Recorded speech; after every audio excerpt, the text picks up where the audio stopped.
Counselor Accents Podcast. Two school counselors who love their jobs. Oh, I am Laura Rankhorn. And I am Kim Crumbly. And together we are Counselor Accents. And we have a Google expert, the queen of Google is what I will call her, Tiana Walker, with us. Tiana, welcome to the Counselor Accents Podcast. Tell our listeners a little bit about yourself. Hello, everyone, and thank you, ladies, for having me. As it was mentioned, my name is Tiana Walker, and I am a head school counselor in San Francisco, California. I am what's considered a unicorn, as I was born and raised in San Francisco, California, and I work in San Francisco.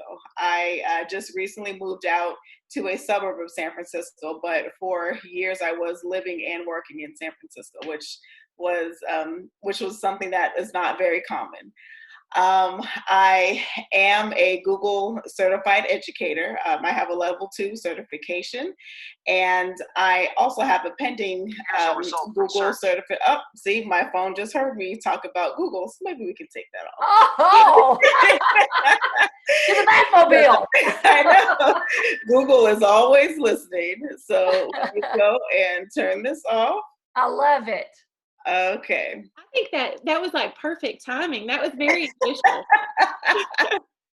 Yes. No, we love that. Okay. No, we love that. We are the most laid back and we take everything like that. That's life. That's just funny to us. And my daughter ran through naked last week, okay? And I didn't take that out. So, but that is why, Tiana, that they are asking Zoom people to not get on Zoom because of the nudity. It's her family. it's my daughter. Yes, and so in addition to those things, I am a national board candidate for school counseling, as well as I mentioned, a head counselor and dean of students. So there's a lot on my plate, and also where I'm coming from is from a lot of perspective. So I do what I do from the perspective of school counseling, and also from following California Education Code, and also most importantly, what I think is most importantly, is following my heart in meeting students where they are, and also doing what I do for the improvement and betterment of the student. But yeah, so that's where I'm coming from. Kim. Oh, I love you. I know. You. You're our kind of people. It's like, it's not enough. It's not enough. I want to be a better counselor. And I do all the things that you just mentioned. Laura complains. She barely drags herself out of bed and gets to work every day. And you are dean of students and you are head counselor. National board certified candidate. I'm telling you, I'm exhausted just listening to you. Plus, I've got a tear in my eye because you do it for the right reasons. Like, I am blown away. Kim, we have found she's what we want to be when we grow up. Absolutely. Absolutely.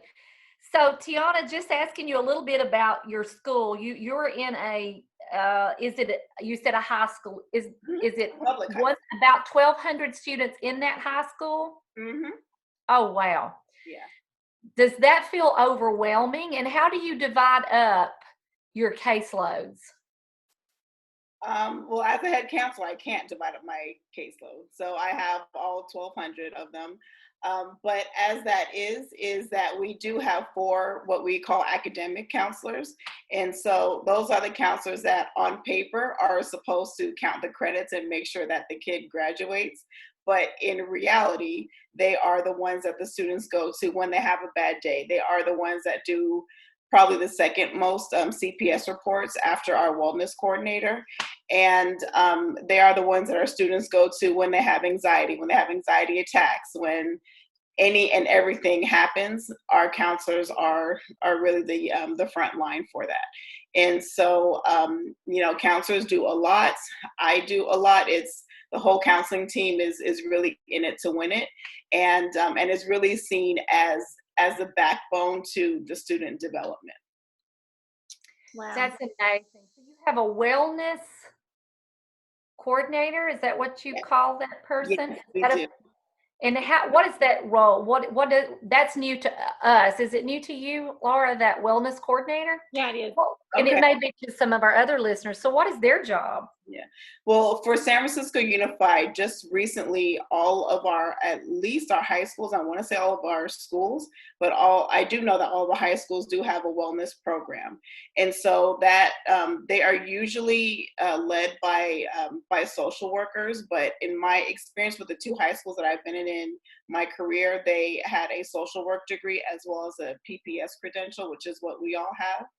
And what they do is they coordinate services. So they coordinate mostly therapy services, but they also coordinate services like a family is hungry or a family is homeless, and so they would connect them to services that way. So it's really a lot like a services coordination, but also because this is a big city, and unfortunately because it's a public school, they do a lot more than what is initially asked. And so like, for example, our wellness coordinator, he does see a lot of students individually, and they do see him as a go-to person because he is so chill, he's so cool, he's so, who he is. They love the mess out of him. Yeah. And so, they really help keep the school going. They really bring calmness and just calmness and stability to the students. I love that. Yeah, we've learned something about another area and how the school counseling program may look. That's very interesting. Yeah. And now we're about to learn a whole lot more. Tiana, you shared with us that you started your journey with becoming more technology immersed in your school counseling program about 6 years ago, which just blows my mind because I was probably just discovering technology 6 years ago. And here you are incorporating it into your school counseling program. So tell us what sparked that in your mind that, I need to start incorporating technology. Yes. Well, I'm the type of person that, funny enough, I got this line from the movie Robots of see a need, feel a need. And great. Laura says that all the it's time. My mission statement for my school, for my That's amazing. I love that. Okay, that's how I am also, and I was feeling very overwhelmed with reaching out to kids and most importantly saying the same thing over and over and over again to different faces at different times. And I was thinking there must be a better way of doing this. How can I do this better? And that's also another one of my phrases of how can I do this better? Oh, this happened. How can I do it better? Oh, this was good. How can I make it great? Or this was not so good. I have to make it better, next time. And then I thought, well, I know that kids don't read. So how, what can I do? And I thought, I wish I could just, divide myself in half and have another one of me or a couple other one of me. And then, I thought, I could video myself, or I could post something to something. And it was funny. I was watching a game. It was I was at a sports bar watching a game with another fellow educator. She's an English teacher, and she was telling me about Google Classroom. And she was saying, I'm an English teacher. I don't have to take home all those packs of paper anymore, and da-da-da-da. This part of the recording got messed up, but Tiana was saying that she was spending a lot of time taking work home.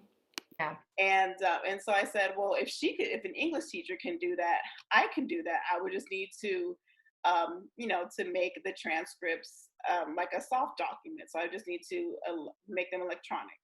And so I did my Google search on, school counselors using Google Classroom. Nothing was there. And so I just said, okay, well, I'll just make one and figure this out. And so that's how it got started. That's what I did. And it did take a lot. I did it over the summer. So the first, putting all 4 grades onto like an electronic platform, that was a lot. However, after everything was set up, it was just like cutting soft butter. It was just amazing. And then I just had to, teach my kids and let them know what to expect, let them know how to read the actual classroom, because there's just so much in Google Classroom. I just say Google Classroom because that's where I started, and it just grew to so many other things. But I just put it all on online, and then I just made sure that there was only access by students who had SFUSD accounts, and then for the personal things that students had to log into their personal account and use their password in order to have access to that. And so once I got that developed, it was amazing, and then it's just grown from there. So that kick-started your journey. Yeah. Absolutely. Yeah, absolutely. And Kim and I talk a lot about how things are worth it. There are a lot of work on the front end, but once you get all that work done, then it's like coasting, like an airplane taking off. Yes, so exactly. Sounds like what that was like too. Yeah, exactly. And that was literally the initial time. So that was, I was in a different role at another school. And this time it was during the pandemic. And we had to do 4 Google Classrooms for 4 grades with 1,200 students, as opposed to with, 450 students. And I was aided by the fact that the kids were feeling a sense of uncertainty and they wanted to connect, as opposed to making the kids connect. And so Sure. Yeah. it just took about a week or so to get about 95% of the students connected. Oh, wow. And all I did was I just sent out an email saying, this is your classroom code for your grade.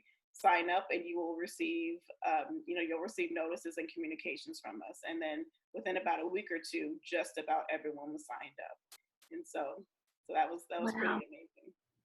And that's my greatest regret, is that I did not have a Google Classroom in place. Yeah. But I told Laura, next year It's happening. I won't be caught off guard again like this, because I've had to depend on other teachers to get what I need into their Google Classrooms instead of me being in control. And when I'm working on getting students registered for classes next year, I'm having to I'm having to go through other means rather than if I had a Google Classroom. So if you want, as a counselor, if you want to set up a Google Classroom for your students, it's just where you go in and you invite them and give them the code and they come in, and once they get in, you have developed your class. It's that easy, correct? In theory, it's that easy. Let me take that back. Actually, yes, it is that easy. And I say that because Classroom is so versatile. You can, you can have it as complex or as simple as you feel most comfortable. So especially for the elementary school level where you definitely want to make sure to keep it simple, because if you have it, at the level where I am, where, my kids are basically 10 years older than your kids are just going to say, I'm not going to deal with this, and they're just going to log out. But like for example, for your level, you can probably, you probably do signups. You can probably do videos. You can probably do like word finds if you have, like a college tour, or like you all talked about last week, like a career, like a career, was like a career showing or whatnot. And virtual, yeah. Mm-hmm. Yeah.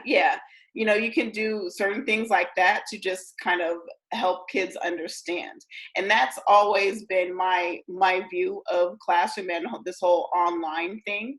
It's really something to help you do what you would have done automatically. So you are still going to be going into the classrooms. When we get back, you're still going to be going into the classrooms. You are still going to be talking to the students. However, you do have Google Classroom as a backup for when the students are absent, for when the students need to hear something again, for when the students want to get more information. Then you do have that backup information. also when they want to get more information. Like for me, for example, I have a resources category. So, well, I have about 20 categories, but one of them is resources. And so students can go and figure out, oh, when I'm absent, what do I do? Oh, I'm looking to do a college tour. What can I do? And that's actually one thing I'm looking into is doing a college tour on Tour Builder through Google. It's quite amazing because Google actually uses Google Maps and the street view, so students can click on that and actually see like the street view of the campus, and they can look around and everything, all from the comfort of their home or beds or whatever. And so we want to have that for our college section. But it really just depends on what you are most comfortable with and what you want to teach and use for enrichment for your students. I don't know. You couldn't see me, but I just threw my pen down because I was like, my brain is going in so many directions. I'm mad at myself for not doing this before, because I'm mad at you, Laura. I'm mad at you. And we thought we were just we're helping each other. but I see this as a huge for a lot of counselors who are, as we are, can we do better? Can we do more? For the people who are listening to this podcast, we are the kind of folks who for some of us, they were already there. For some of us, this is going to be a learning curve, but we know that we need to get ready for more technology. And this pandemic will spur, I think, in all areas, more technology use. Laura and we're making our year plans this morning for next year. Mm-hmm. And one of the things that we're thinking about is what you were saying, going into the classroom, which we're going to do. Yeah. But there's so many resources out there that we feel like what we want to do, and help me, I'm just throwing this out here with you too.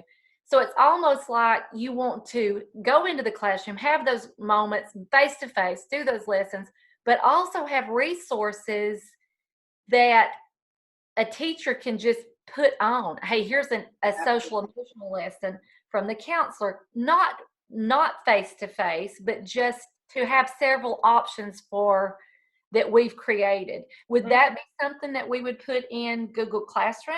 Absolutely. And that's also something that our counseling team at my school that we are doing on Saturday, because Saturday is our day to post everything. And the good thing about that is that we can add things onto the queue to be posted and not have to get up Saturday morning at 8:00 to post everything. And so what we did was we used a video that was developed by our central office counselors in regards to the A through G requirements. And that's the A through G requirements are the requirements that are used for the UC, for the University of California. I'm catching myself because I keep on using the abbreviations that not everyone knows. And so we like Berkeley or UC Irvine, all of them, and also our state schools like our San Francisco State University and so on and so forth. They all use the UC requirements.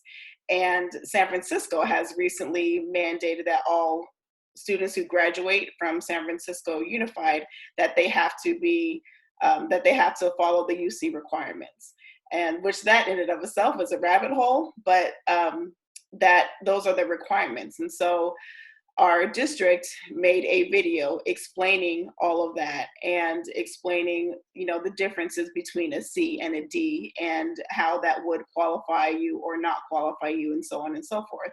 And then I just created a quiz for understanding for the students. So one, that we can make sure that they watch the video, and also so that we can see what they got out of the video, and then we can have further conversations after that. And so, all that is just put into one post. And the good thing about that is that once the students take the quiz, they immediately get the response back. And then also us as counselors, we get their information, then we can connect with them in regards to any more information that they need. Well, and that's good too, thinking about the post data for any kind of lesson that we do or whatever. That's an easy way to collect that data. Absolutely. Let's think for a second about each level. So let's think for elementary, then let's go to middle school, then let's go to high school. So let's start with elementary. If you were talking to a counselor who was starting from scratch on making a Google Classroom, then how would you guide them into doing that? And then let's talk about at the elementary level, maybe how, I know we've talked a little bit about it, but let's go a little bit more in depth about how to use it. So pretend like you're walking someone who knows nothing. Kim, me. Am I pointing to you? On my screen you are, but I don't know. Anyway, let's walk through that. Yes.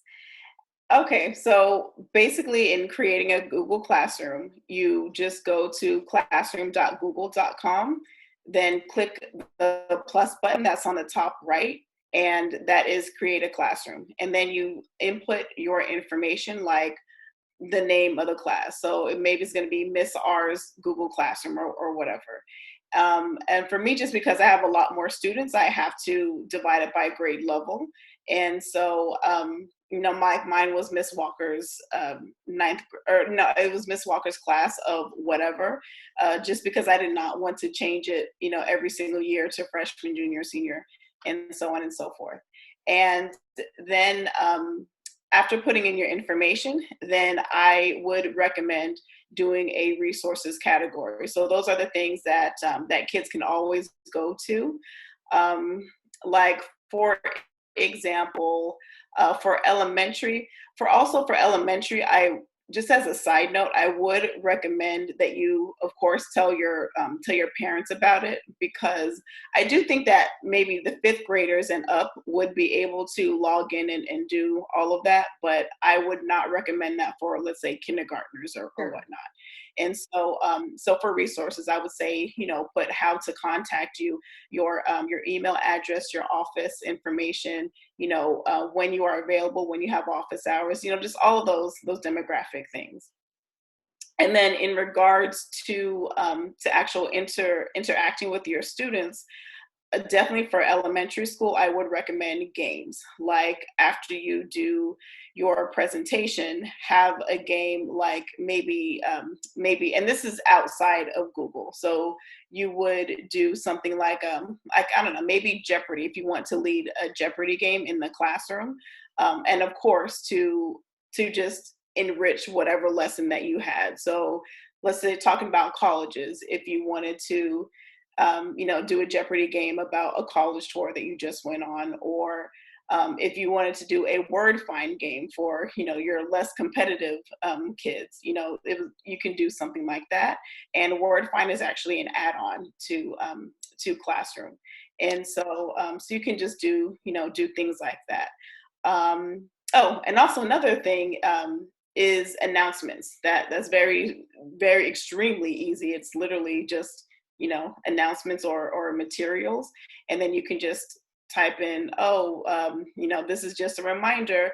We have, I don't know, the dance tonight or the dance today at lunch, or I don't remember what elementary school dances are like, but, usually they're like after school or something like that. And the girls on one side, the boys are on the other. That's it.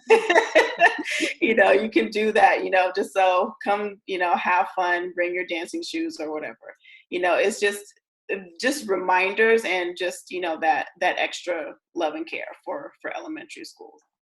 Now, is there do these notifications, like the announcements, do they push out automatically to the students, or is it up to the student to check those? Yes, I'm glad you asked that, because I forgot to say that. So Classroom is really like a website that will automatically update the users when you make an update. Okay. And so when you do a post, then it will send out an email to the students.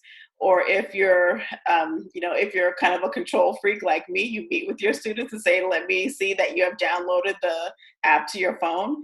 because they will get a push notification if they turn off their emails, or if they don't check their emails, which was very common.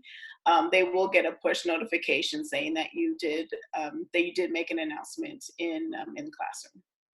Okay, you might have just answered my question, but I'm going to ask it anyway. Let's say I'm getting ready to do a 4th grade class next week, and I go ahead and put all their stuff in their Google Classroom to prepare for my class next week. Can they go ahead and go in? I don't want them to go in there and do their stuff yet. Okay. Is there a way to stop them from seeing that?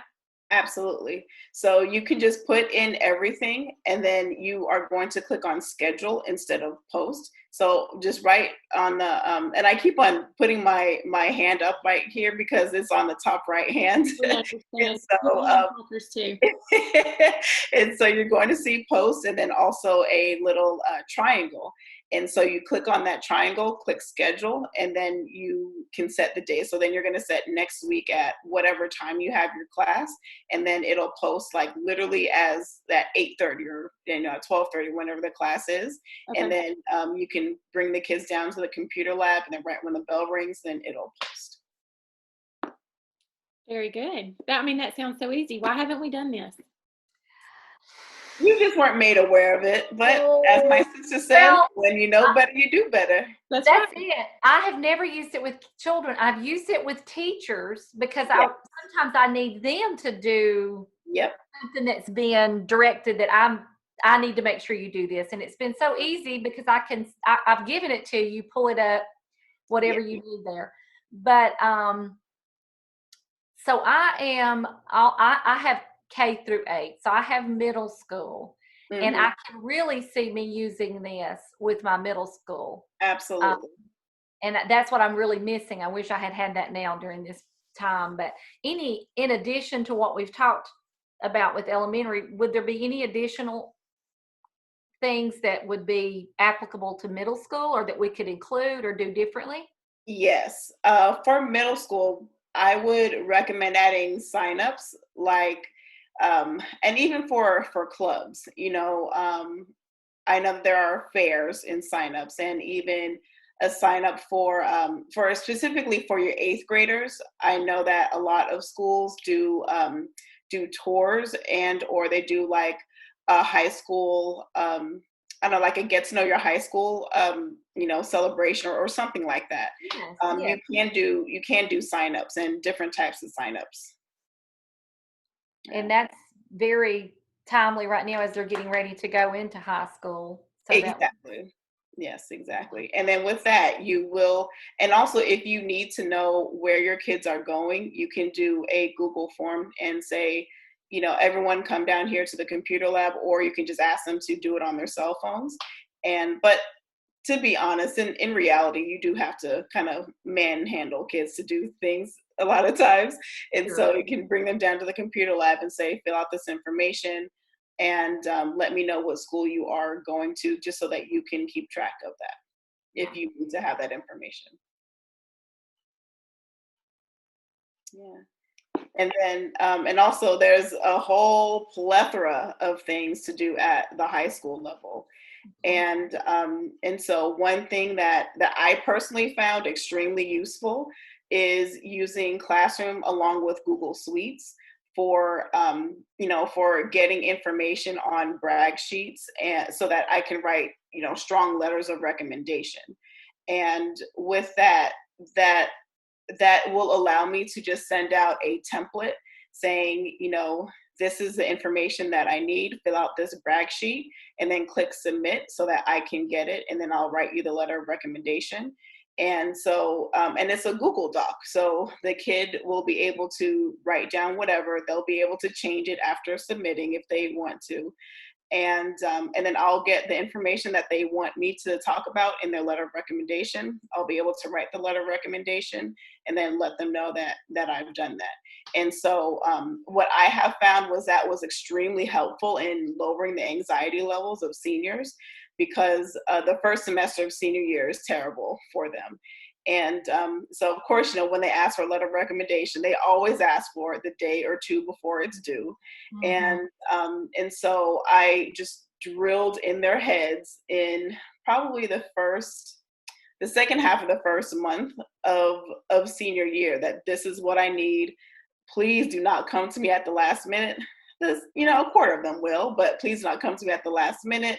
I need to have these questions answered, and here you go. And I did that at first, and then I decided to do that at the end of their junior year, and say, I know senior year is very far away. It's 2 months away. However, I want you to take the summer to think about what you want me to say in your letter of recommendation, and then explain to them why they would need a letter of rec. It's not just for the UCs and CS and the UCs and other schools or private schools. It could be for a for a scholarship or anything that they want to do. And so just let me know if you need it, and then I'll do it for you. And that helped out an extreme amount of lessening the stress for them, and also lessening the stress for me, because with 100 or so seniors, it's hard to just write one. Unfortunately, it's hard to get to know them on that level, so that you can just write a letter of rec like that. And so it does help out a lot. And so it helps out with the letters of rec. It helps out with what I discussed before, the transcript evaluation, helps out with sign-ups for so many things, and also most importantly helps out with the announcements of reminding them about deadlines, because seniors have so much going on. And also with Classroom, you can connect your calendars, and so you can have like the UC deadline on the Google Classroom calendar, which is added on to the students' calendar, so that they can get reminders automatically, so that you don't have to keep on reminding the students. So it's, literally back to why I initially did this. It's literally like dividing yourself and reminding kids about things without me having to do it. So, yeah. You're making it work for you. And I was a high school counselor for a while, and I was just thinking, those letter of recommendations took up so much of my time. Oh my goodness, it's terrible. To have something like that makes so much sense, but it never occurred to me to do that. So I know there are listeners that are going to think, oh, this is something that's very doable that I can do. And Laura and I always say we like rubber meets the road ideas. This is something that we can take from this and actually start doing. Mm-hmm. So you've talked about Google Classroom. Are there any other go-to Google products that you just love and think that counselors could use? Definitely forms, because as they say in my district, if it's not in data, it never happened. And so we have to use data to prove what we are doing, and to prove that counselors are a necessary part of the school environment. And so so definitely Google Forms. To be honest, I frankly probably use every part of Google, so that may not be an easy question for me to answer, but definitely Forms, definitely, of course, Google Docs, because, it's like a Word document. I do use Forms and Docs for AP signups, and so that's definitely something that's really good. And of course Sheets, because Sheets is like Excel, so you collect data on that, and then you are able to use it. And definitely add-ons. So there's an add-on called Form Ranger, which is a lifesaver. It's basically a mail merge, and so that's used I would say I use Form Ranger for 80% of what I do, because I do like to give out a confirmation of whatever was inputted. So like for the AP forms, that does automatically send out a confirmation to the student, and also it will send an email to the counselor, and if the kid put an email for their parent, it'll send out an email to the parent as well. On my discipline side, I do use all of these things as well, and I do use Sheets and Form Ranger for like when a student makes a bad decision and gets community service. All of that, the fact that the kid was assigned community service and what they did, that is all mail merged and emailed out to the counselor and to their case manager if they have an IEP. And it's just a way for me to kind of be very overt with what I'm doing and who I'm connecting with and what they are expected to do, just in case and or when they kind of fall through the cracks. I just want to make sure that another adult on our team knows what is going on so that they can say, hey, I know that this happened, what's going on with that, and they can follow up with the kid and or myself. I think that we're going to be getting into Google, and so you're a Google 2 Educator. master. Does that come with a belt, like a black belt and I mean, what do you have? It did, but unfortunately no. But it does come with an email signature little pin that says level 2 certification. Well, how did you get involved in that? Yes. Tell us the process on How did I get involved? I think I just happened to get an email from one of my colleagues at the school that I was at, and I said, "Google certified educator, what is that?" And so he told me about it. You sound like the person that would be like, "I want that too." Exactly. And so what I did, you could just literally Google Google certified educator, and there's an actual website of it's under the bracket of I think it's Google for Education. And there is level 1 certification, level 2 certification, and certified trainer, and then certified innovator. And so it's just those 4 levels. You can read up, like if you know absolutely nothing about a computer, you could just read up on everything. They have training guides and study guides, and then you do take a test to prove that you do know how to do things. And so it is a little strange in that you do kind of give them access to your camera so that they are always watching you take your test to make sure you're not cheating or whatnot. And then just at the end, they will, they'll have the algorithm check all of your work, and then they'll say, okay, you passed or you didn't pass. And that's about it. Yeah. So it's pretty great. Wow. I enjoy it. Or I enjoyed it. Somebody's going to have to get going on Google. Yep. Yes, absolutely. I strongly love Google what we know of it. It's just that we're not delving deep enough. Yeah. We're not using everything that's at our Yeah. fingertips to use. Yeah, so definitely the level 1 and level 2 certifications are very good for counselors. Because basically we can use everything that they do train on and that they do discuss. And then the trainer and innovator, those certifications are more in depth because you would be actually teaching others how to do the level 1 and level 2. And so those take a little bit or a lot of bit longer. They're actually 6 to 8 weeks of feedback. But for the levels 1 and level 2, it's automatic after you take the test. But yeah, it's great. It's great. Are you going further? Great. Yes, my next move is for the certified trainer, and I don't think I'm going to do innovator because at this point that's not on my to-do list. Yeah. But definitely innovator because I do have a website and I have a YouTube channel called the Flip School Counselor, and so with that I would be teaching fellow counselors how to do technology specifically with Google and how to integrate that with other platforms. And so I do want to get the Google certified trainer aspect. However, with the innovator, I don't think I'll be doing that, at least not yet. I don't know what the future holds, but it's just not there yet. Well, so we can check out your YouTube channel. Yes, that's what I was about to say. I'm glad you mentioned that. Tell our listeners what all they can find at your YouTube channel. Tell them how to get there. Tell us all the things.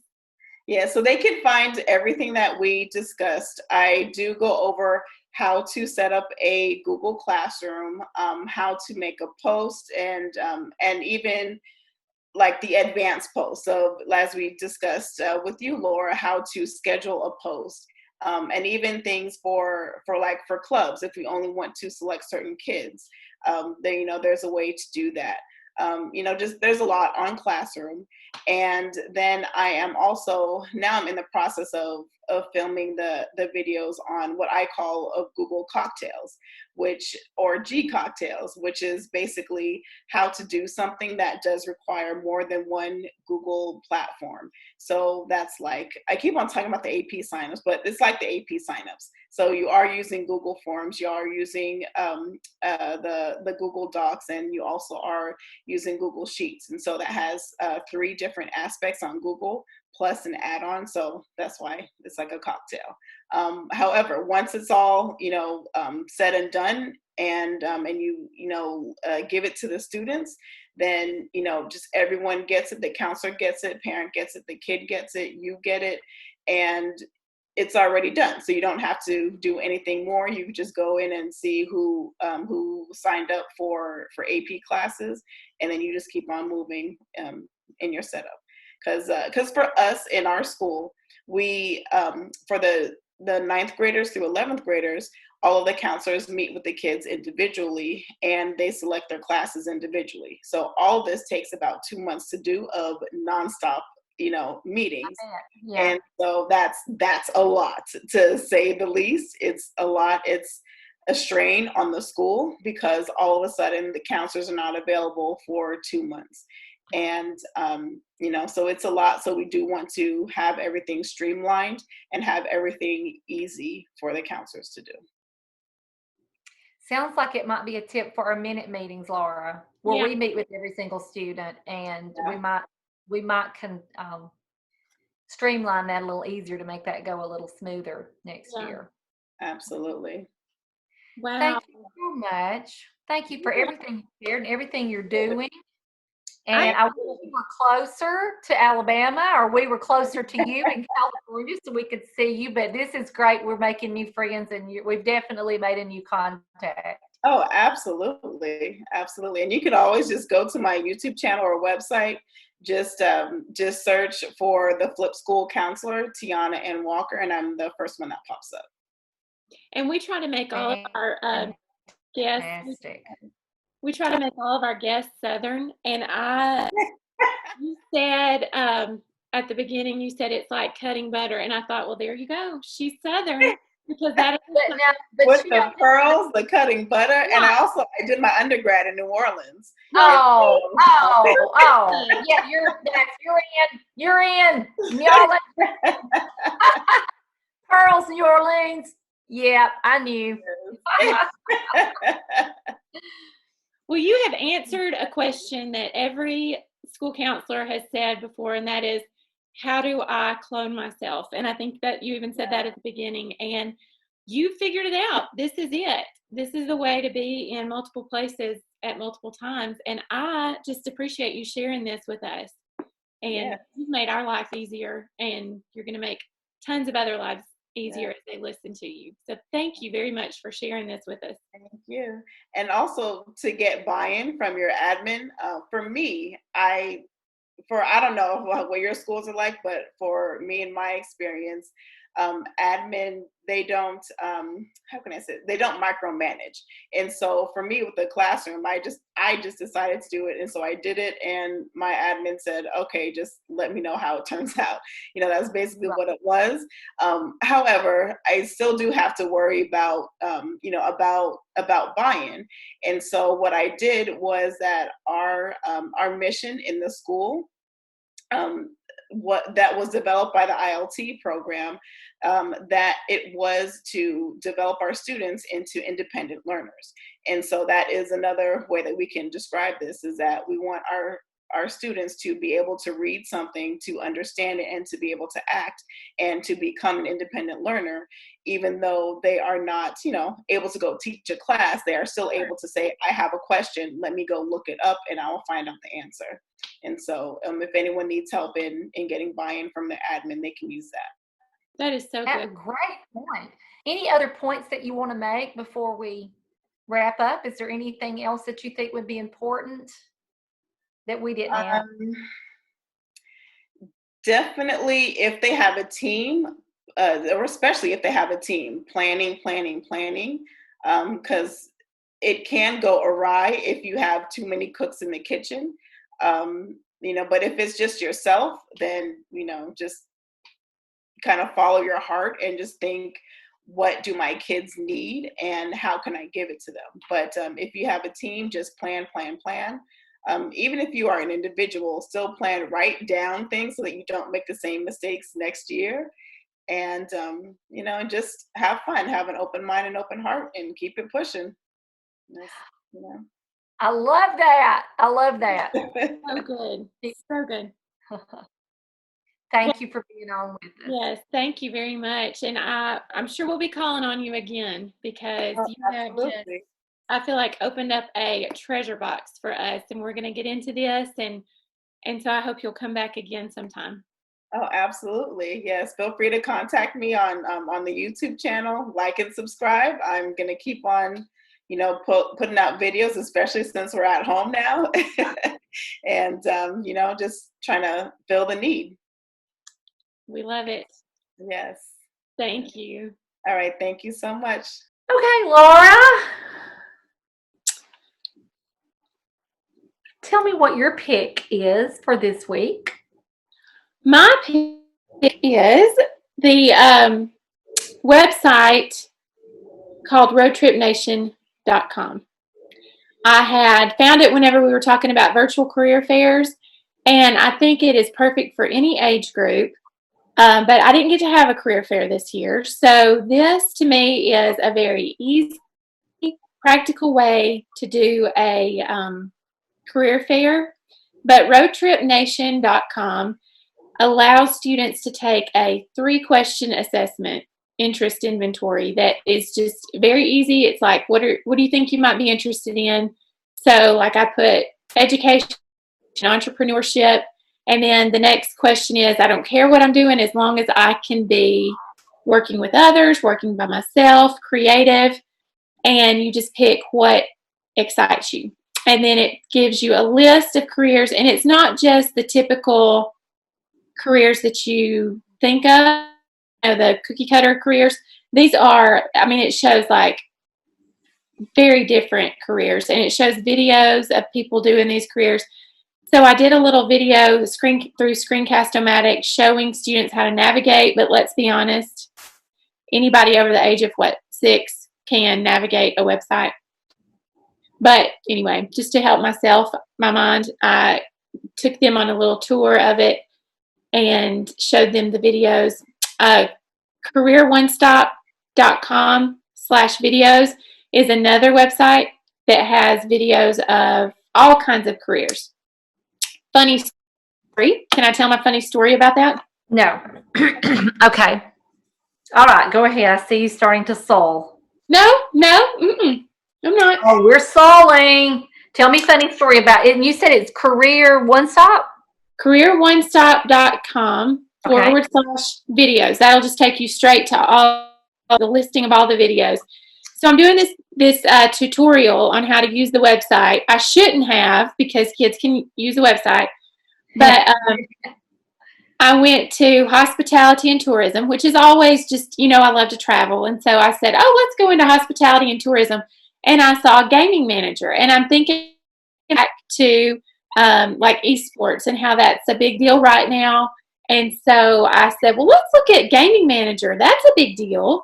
And I click on it expecting to see an esports tournament, and instead it was a casino. And maybe you enjoy gambling, and that's okay. I just don't think that 10-year-olds should be exposed to gambling by their school counselor on a video. So the parents of the kindergartners are going, oh, okay. Well, what exactly is she advocating for? Yeah. Okay, that's funny. That would happen to us. That would happen. We're trying to do good things, and it backfires. Right. Tell me about yours. Toy theater is something that I came across. It was sent out. I don't remember who sent it out on an email of things for parents or teachers to look at with their students. So this is called Toy Theater, and I pulled it up for my son, and it has math, and but it's like a lot of different games. You can click on puzzles, you can click on music, and when you go to music, there's a piano that shows up, and then there's different instruments that he can play. In the art, there's all different kinds. He could just use a whiteboard. The computer's his whiteboard, and he colors with all the different colors. And but for me, it was wonderful because he loves to play Uno. So, and he wants me to play Uno with him, which I want to. But there are times when I do not want to. So it's on there, and he plays with the other player. It's not, but it's so you can play 2 people, 4 people, and so he's playing with these people that are not really there, and he's playing Uno. So a lot of neat stuff on Toy Theater. If you, I'm gonna have to check that out. First, I had saw that, but I will say, if this is something that's around when I go back to counseling, I saw some things that I thought would be great de-stressors for students. They need to come in to calm down. There were some activities on this that were wonderful for that. Just some things that I could pull up, and they could, de-stress or whatever. So anyway, check that out. It's called Toy Theater. I will. All right. Good tips. Good tips. Good tips. And guys, thank you for listening. Don't forget to join our Facebook group. It is Counselor Accents Group. You can look us up on counseloraccents.com. You can like our Facebook page, like and subscribe to our podcast, share it with your administrator, share it with your staff. What else, Kim? What else we're on Twitter, we're on Instagram, we're everywhere. We're everywhere, and I'm glad I'm not that probably more people are listening. I realize now that it looks like I have a robe on. It looks like I'm wearing a Hugh Hefner robe. I'm not. But I feel like you just rolled out of bed. I know that you're thinking, and I know that you're thinking, and our guest today probably thought, does she just lay around up in that Hugh Hefner robe, not doing anything? But this is not a robe, okay? But I see what it looks like. Yes. All right. Bye, everyone. Bye-bye.